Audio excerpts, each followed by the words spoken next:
First of all, we didn't really know how to interact with our child, which made things very difficult. We weren't really able to have any communication at all, really. He was kind of just talking to his back all the time. It seemed as though no one was really equipped to help us. We just didn't know how to interact with him, to play with him, to have sort of meaningful interaction, actually trying to develop a relationship with him. And I think that's been one of the things we're most grateful for, I would say, is that ability to now communicate and interact with our child. We wanted to be able to have a two-way dialogue, even non-verbally, when it comes to play. We watched other parents at parties play with their kids, and it made us really sad that we didn't have that. And now we do.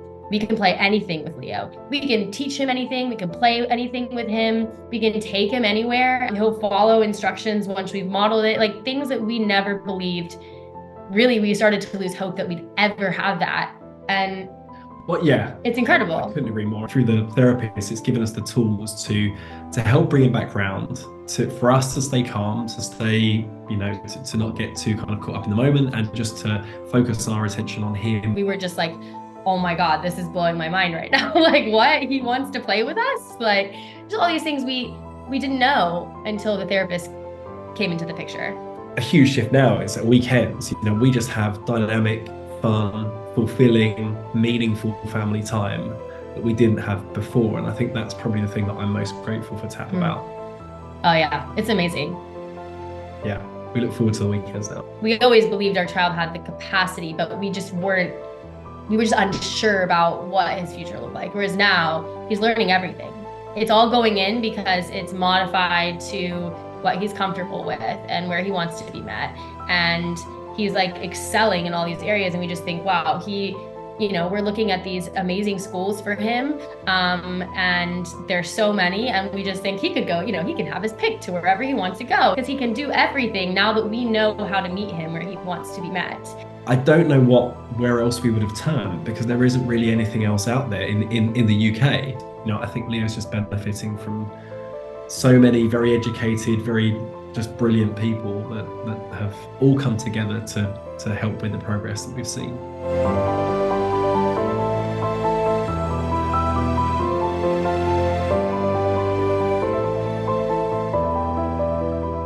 So, Faith and Matthew, thank you for joining me. And you have recently started the First Steps program with Transforming Autism, and you've been doing it for a while now, actually, and you've been doing the follow-on program as well.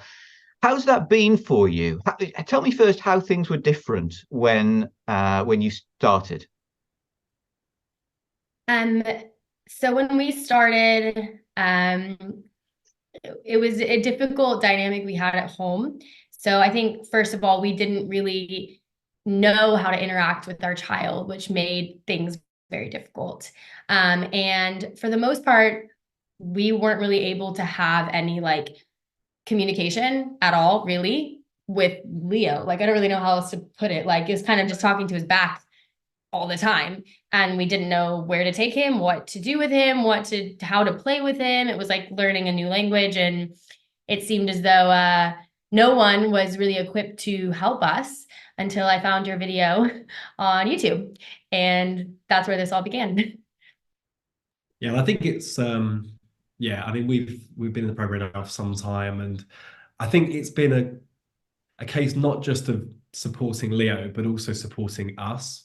And I think that's where, particularly with the psychotherapist who's worked with Leo and connecting with him, but giving us the tools to connect with our son as well. And I think that's what my wife just alluded to, is that we just didn't know how to interact with him, to play with him, to have sort of meaningful interaction, not just keeping him safe and keeping him well and fed and all the sort of basic things, but actually trying to develop a relationship with him.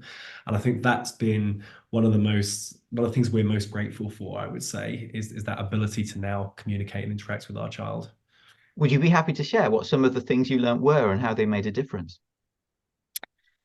I think the biggest thing for us was that we thought that Leo couldn't understand us because he is currently nonverbal, but at the time he, didn't look us in the eyes, didn't respond to any verbal or really like nonverbal communication. So we sort of stopped speaking to him in the way that you would be speaking to a 2-year-old because we weren't getting any feedback.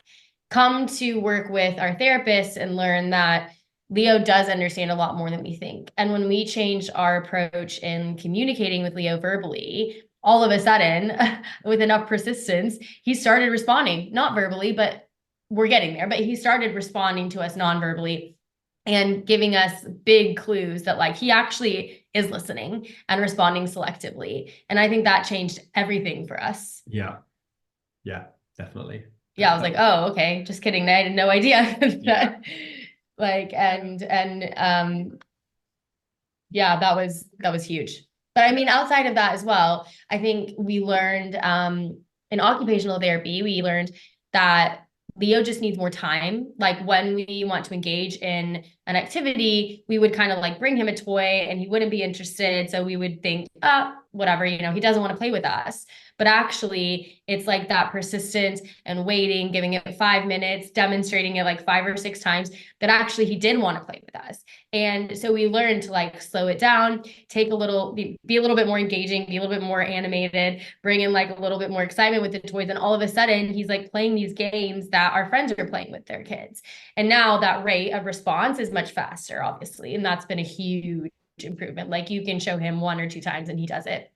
But initially we didn't even know that he could do that because he'd never done that before with us, ever, not once. And we were just like, oh my God, this is blowing my mind right now. Like what? He wants to play with us? Like just all these things we didn't know until the therapist came into the picture. And things like how to interact with him when he's unhappy, or if he is having a tantrum. How do we connect with him? How do we bring him back to being happy, to being calm, to being regulated?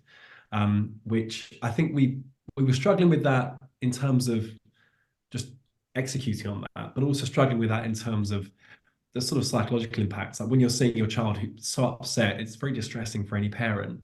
And I think that, you know, through the therapist, it's given us the tools to help bring him back round, for us to stay calm, to stay, you know, to not get too kind of caught up in the moment, and just to focus our attention on him and just help him with the transitions as well. This is something that I think he can sometimes struggle with, is moving from one thing to the next thing.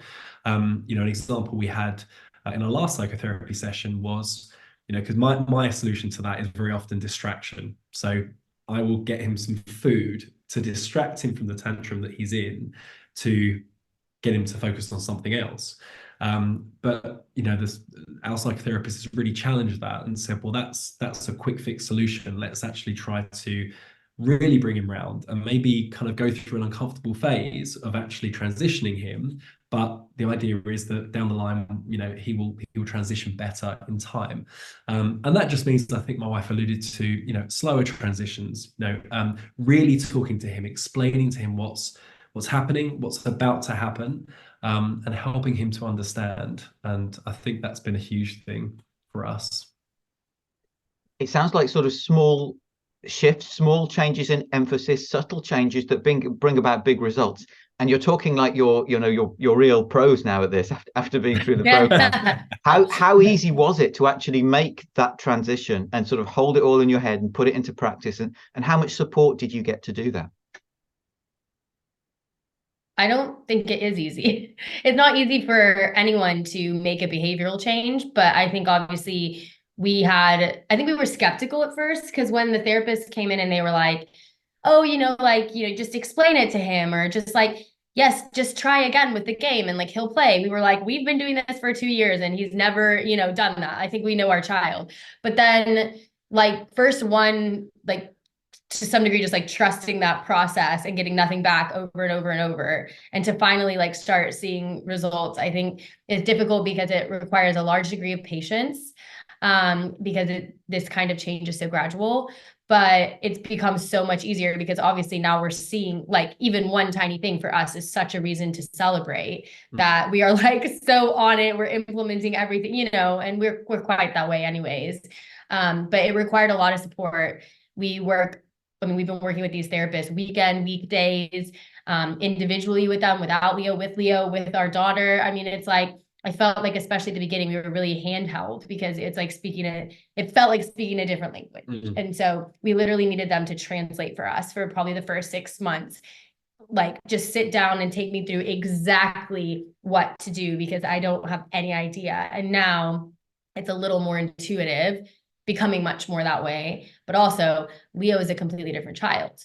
So, I mean, he's literally not the same child. And it's so much easier to be intuitive and think, how should I respond to a 3-year-old? Well, 3-year-olds have tantrums. 3-year-olds aren't interested. 3-year-olds aren't robots. They're not going to respond because they don't want to respond. And that's kind of how we see it now. And that just feels normal, you know? I think the other thing is we just have absolute belief, faith, and trust in our therapists.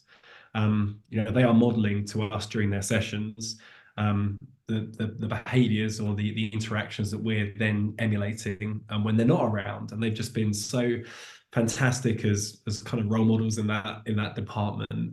But they just care so much. Our occupational therapist is just absolutely wonderful. She's currently in Italy, and she sent us a voice note from the top of a mountain in Italy just to kind of check in with us, which was just absolutely lovely. I mentioned our psychotherapist, who is just absolutely wonderful. And, we want to kind of put a dictaphone out when she's here just to record all the amazing information that she's giving us, because sometimes it's just like, this is fantastic. I need to log this, I want to implement this. And I always almost feel like a sense of panic that we're going to like miss something. And another example, which just in terms of her commitment, one of the things that my wife and I are quite intimidated is the right word, but apprehensive about is potty training our son, who is sort of 3.5, still in nappies. And we've been quite overwhelmed by the prospect of that and how we go around that. And I think TAP have just been absolutely fantastic in sort of taking on some of that, just helping us really execute on that. So there's a plan in place, there's a structure to really sort of help him. We're putting the foundation in place now, to the building blocks to kind of help that process. So we're sort of going into next year now feeling a lot more comfortable or confident about, fingers crossed. about that. In a way that we wondered previously, like, how on earth are we going to do with a child that's non-verbal? But there's a plan in place, and we're quietly confident. I'm not sure, but so you said a lot about you said some things that are different about Leo now. Is there anything else you'd like to share about what's different about him and what's different about your relationship with him now? Well, for one, so since starting TAP, we had another baby. And so she's now 1. And, when she was born, Leo was she didn't really notice her.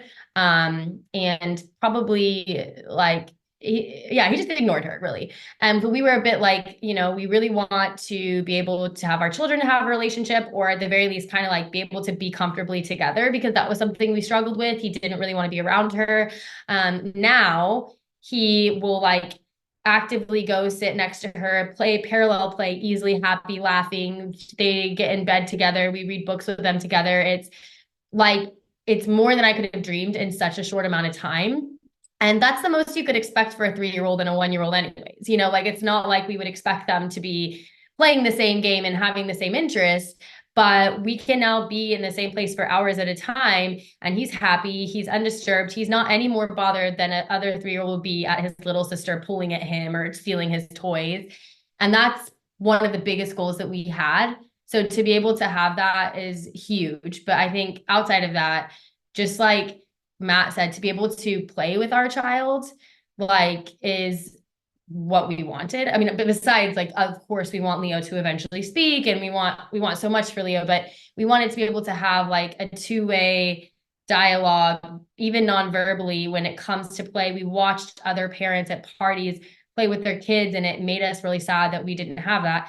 And now we do. We can play anything with Leo. He might not want to do it at that moment, but we can teach him anything. We can play anything with him. We can take him anywhere. And if he's interested in that, he'll do it with us. He'll follow instructions once we've modeled it, things that we never believed. Really, we started to lose hope that we'd ever have that. And it's incredible. I couldn't agree more. And I think Leo goes to nursery full time during the week. So previously we'd go into the weekend and we'd both be feeling quite apprehensive and it sounds awful, but we'd almost sort of dread the prospect of that amount of time of really not getting anything back. It's incredibly tiring. It's incredibly full on. And we would sort of go to bed on a Saturday night and just be absolutely shot. And we'd sort of look at the monitor as we were going to sleep, and then we sort of, and it's almost only then that we could really sort of appreciate him, because he was still and asleep. And then we feel really guilty that the only time we're enjoying our son is when we're watching him sleep. But I think a huge shift now is at weekends, we just have dynamic, fun, fulfilling, meaningful family time that we didn't have before. And I think that's probably the thing that I'm most grateful for TAP about. Oh yeah, it's amazing. Yeah, we look forward to the weekends now. Yeah. I mean, we're like as tired as any parents would be with a 3-year-old and a 1-year-old. Yeah. Not any more tired, but just as tired. Yeah, so it's really good. And has it changed how you feel about when you look at the future, when you look at the longer term? Yes. Definitely. I mean, no question. I think when we see the rate at which he's learning and his capacity, which we always believed our child had the capacity, but we were just unsure about what his future looked like. Whereas now he's learning everything. It's all going in because it's modified to what he's comfortable with and where he wants to be met. And he's like excelling in all these areas. And we just think, wow, we're looking at these amazing schools for him. And there's so many, and we just think he could go, he can have his pick to wherever he wants to go. And he's going to be an artist, and he's amazing at football, and he's going to be super academic, and because he can do everything now that we know how to meet him where he wants to be met. And so we just think, wow, the future is bright. Sure. I think. Yeah. One thing that's incredible about the program as well is that obviously it's a blend of these two modalities, of the occupational therapy and the psychotherapy. But there's a third component as well. And a lot of stuff is happening behind the scenes that you almost don't realize is happening as a parent, because there's this, obviously the whole project is headed up by another person who is instructing the therapists and guiding them, and really those sessions are being modified based on those check-ins that happen very frequently. So there's so many experts that are sort of there helping, chipping in with their specific area of expertise. And I think Leo's just benefiting from so many very educated, very just brilliant people that have all come together to help with the progress that we've seen.